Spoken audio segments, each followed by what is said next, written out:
డిచ్పల్లి మండలం గున్పూర్ గ్రామంలో డ్రగ్స్ కల్తీ కళ్ళు లేకుండా చూడవలసిన బాధ్యత అందరిపై ఉందని anti narcotics bureau circle inspector Srinivas అన్నారు. బుధవారం డిచ్పల్లి మండలం గన్పూర్ గ్రామంలో డ్రగ్స్ కల్తీ కళ్ళు మాదక ద్రవ్యాలపై అవగాహన కల్పించిన ఈ సందర్భంగా శ్రీనివాసరావు మాట్లాడుతూ మన పిల్లల ప్రవర్తన తీరును తల్లిదండ్రులు రోజు గమనిస్తూ ఉండాలని సూచించారు. ఈ కార్యక్రమంలో డిచ్పల్లి సిఐ మల్లేష్, ఎస్ఐ షరీఫ్, కార్యదర్శి రమేష్ మరియు గ్రామస్తులు పాల్గొన్నారు. ఏప్రిల్ నెలలో కామారెడ్డి జిల్లాలో దుర్కి, అంకోలా గ్రామాలు ఏవైతే ఉన్నాయో ఇక్కడ దాదాపు 100 మంది కల్తీ కళ్ళు తాగి చాలా సీరియస్గా వాళ్ళు ప్రాణాల మీదకి రావడం జరిగింది. దాన్ని దృష్టిలో పెట్టుకొని పోయిన నెల కామారెడ్డిలో దాదాపుగా 100 గ్రామాల్లో ఒక అవేర్నెస్ ప్రోగ్రామ్ అనేది తెలంగాణ యాంటీ నార్కోటిక్ బ్యూరో తరఫున చేయడం జరిగింది. అలాగే అన్ని జిల్లాల్లో ఎక్కడైతే ఈ యొక్క కల్తీ కళ్ళు ప్రభావం ఉందో అన్ని జిల్లాల్లో కూడా ప్రజల్ని చైతన్యం చేయడానికి ఈ యొక్క కార్యక్రమాలు చేస్తున్నాం. ఈరోజు నిజామాబాద్ జిల్లాలో మా టీమ్స్ దాదాపు 26 టీమ్స్ 104 గ్రామాల్లో పర్యటిస్తూ ఉన్నాయి. దాంట్లో భాగంగా ఈరోజు గన్పూర్ గ్రామంలో మా టీము ఇక్కడికి రావడం జరిగింది. ఇక్కడ యువత మరియు అక్కలు, చెల్లెళ్ళు, తమ్ముళ్ళు, అన్నలు అందరూ కూడా చాలా ఉత్సాహంతో ఈ కార్యక్రమంలో పాల్గొన్నారు. ఇక్కడ అందరికీ కూడా ముఖ్యంగా కల్తీ కళ యొక్క తీవ్రత ఏమిటి, దానివల్ల కలిగే నష్టాలు ఏమిటి, దాన్ని అవాయిడ్ చేయడానికి మనందరం కూడా ఏ విధంగా పోరాటం చేయాలి, సమాజంలో ఉన్న వాళ్ళందరూ కూడా ఈ యొక్క మహమ్మారిని, కల్తీ కళ్ళ మహమ్మారిని, డ్రగ్స్ మహమ్మారిని తెలంగాణ నుండి పారద్రోలడానికి మన అందరి బాధ్యత ఏంటి అనేది ఇక్కడ అందరూ కూడా వచ్చి మేము అందరం కూడా ప్రజలకి చెప్పడం జరిగింది. ఈ కార్యక్రమంలో మన డిచ్పల్లి రూరల్ సిఐ గారు మరియు ఎస్ఐ గారు, ఎక్సైజ్ ఎస్ఐ గారు, అలాగే మెడికల్ టీము, పంచాయతీ సెక్రటరీ గారు, అలాగే అన్ని శాఖలు కూడా ప్రభుత్వ రంగ సంస్థలు శాఖలు కూడా ఇక్కడ చాలామంది మన యొక్క ఆశా వర్కర్లు వీళ్ళందరూ కూడా ఇక్కడికి రావడం జరిగింది. వాళ్ళు కూడా ఈ కార్యక్రమంలో భాగస్వాములు అయ్యారు. ఇక్కడికి విచ్చేసినటువంటి ప్రతి ఒక్కరికి కూడా మీకు రిక్వెస్ట్ చేశాం, మా యొక్క టోల్ ఫ్రీ నెంబర్ 1908కి ఎప్పుడైనా కానీ ఎక్కడైనా డ్రగ్స్కి సంబంధించిన ఇన్ఫర్మేషన్ ఉంటే మా యొక్క తెలంగాణ యాంటీ నార్కోటిక్ బ్యూరోకి తెలియజేయాలని చెప్పి ప్రతి ఒక్కరిని రిక్వెస్ట్ చేస్తున్నాం. థ్యాంక్ యూ అండి. ఉండొచ్చు దాని గురించి ముఖ్యంగా కొన్ని అలవాట్లు ఉంటాయి.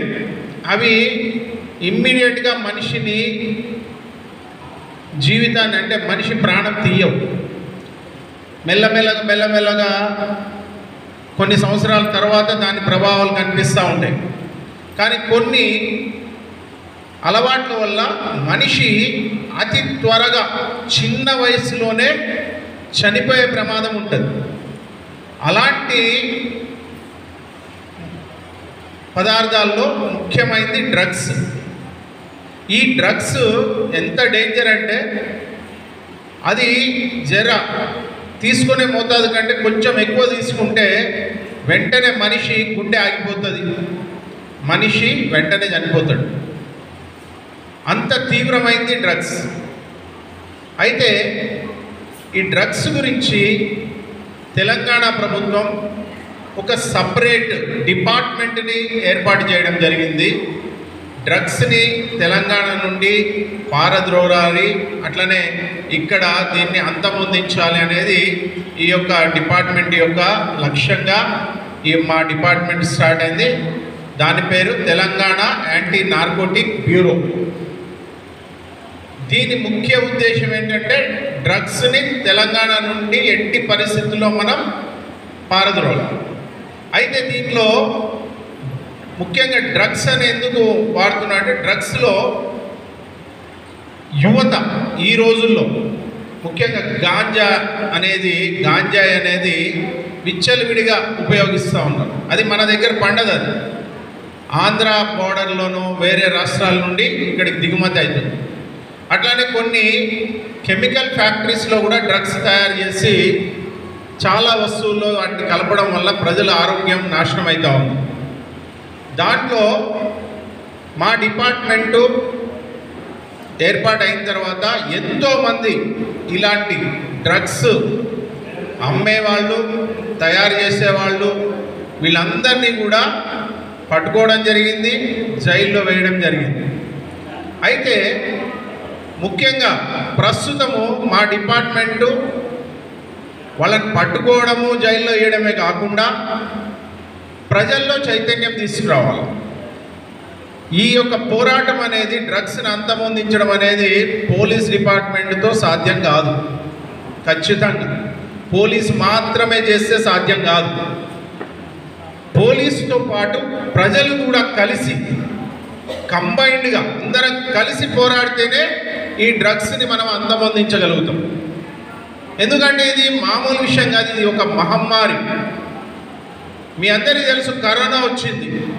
మనందరం కలిసికట్టుగా మనందరం చర్యలు తీసుకోవడం వల్ల కరోనాని నాశనం చేసినాం.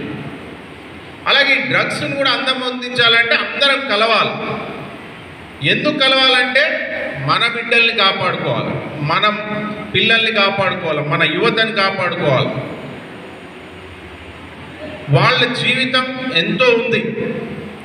అయితే అలాంటి విషయాల్లో రీసెంట్గా ఎప్పటి నుంచో ఇది జరుగుతూ ఉంది దందా. కొంతమంది వ్యక్తులు మనం బతికి 10 మందిని బతికించడం అనేది మానవత్వం.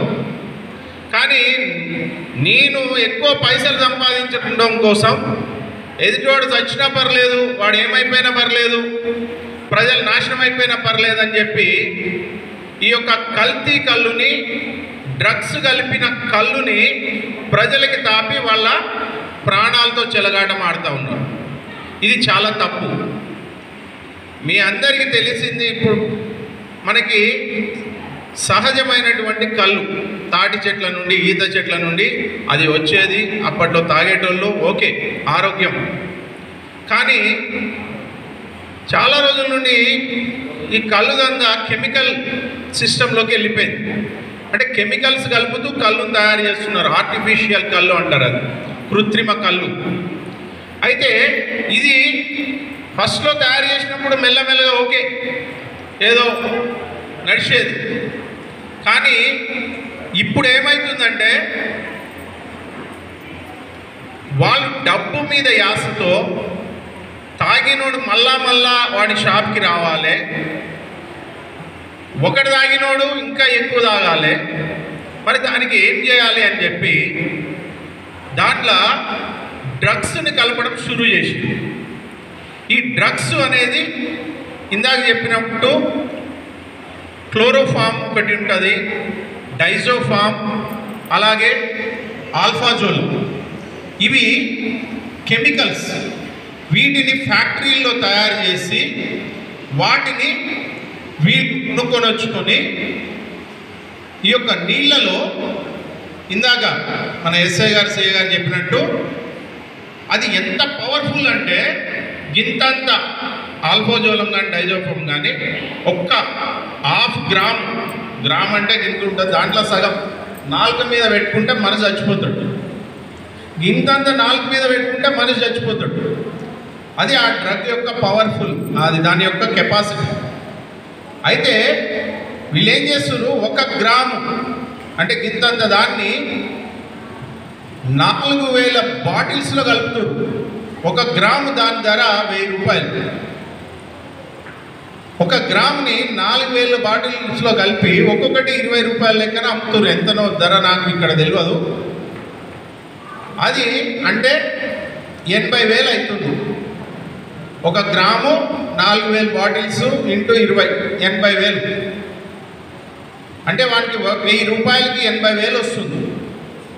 అది ఆశ, ఆహా నాకు 1000కి 80 వస్తుంది, ప్రజలు ఏం నాశనమైనా పర్లేదు, వాడు చచ్చిపోయినా పర్లేదు, వాడు ఏమైనా పర్లేదు, నాకు పైసలు కావాలి. ఇక్కడ చాలామంది అనుకుంటారు ఇది కులానికి సంబంధించిన ఇష్యూ కానే కాదు, ఏదో ఒక వర్గానికి ఏదో ఇబ్బంది నీకు చేస్తున్నారు అనుకోదు.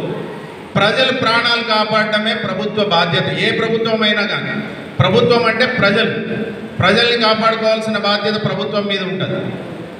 ఇంతకుముందు మనం చెప్పుకున్న కొన్ని విషయాలు ఉన్నాయి, ఇమ్మీడియట్ ఎఫెక్ట్ ఉండవు, ఏది చేసినా తప్పే. కొన్ని చెడు అలవాట్లకి ఎవ్వరు బానిసలు కావచ్చు, అది సిగరెట్ కావచ్చు, మందు కావచ్చు, కళ్ళు కావచ్చు.